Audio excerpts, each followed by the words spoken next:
اللاعب ده مصري يا شباب، اللهم بارك عليه، بيحط اوزان على ظهره وبيلعب لمده 6 ساعات بلانك، ولحد دلوقتي الاعلام ما شافوهوش، مش عارف ليه. احنا عايزين نسلط الضوء على الحاجه اللي زي كده. اللهم بارك. الاغرب من كده ان هو بيفتح بث مباشر على برنامج التيك توك، بث مباشر من اول ثانيه لاخر ثانيه، واكتر من كده كمان معاه ميزان، بيحط الاوزان على الميزان ويثبتها قدام الناس كلها، وبيحط التايم، بيفتح من اول ثانيه لاخر ثانيه، ايا كان بيقعد ساعه ساعتين ثلاثه، بيقعد 6 ساعات. اللهم بارك. انا مش عارف اللي عايزين ندعم الحاجه زي كده يا شباب، والله العظيم.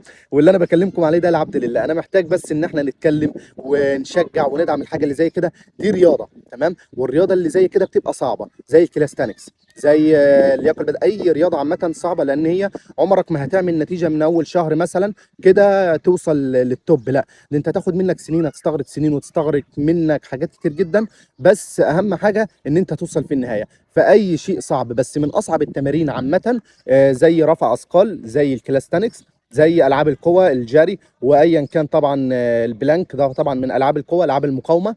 ان شاء الله يا شباب احنا عايزين ندعم الحاجه اللي زي كده، وعايزين نوصل للاعلام، وعايزين نوصل للمسؤولين، وعايزين نوصل لمصر كلها والوطن العربي ايا كان، كل دوله. اللهم بارك. يعني احنا المفروض ندعم بعضنا وهنوصل ان شاء الله.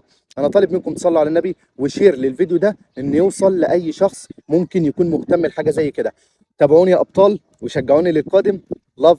السلام عليكم ورحمه الله وبركاته. ما تنساش تصلي على الحبيب محمد.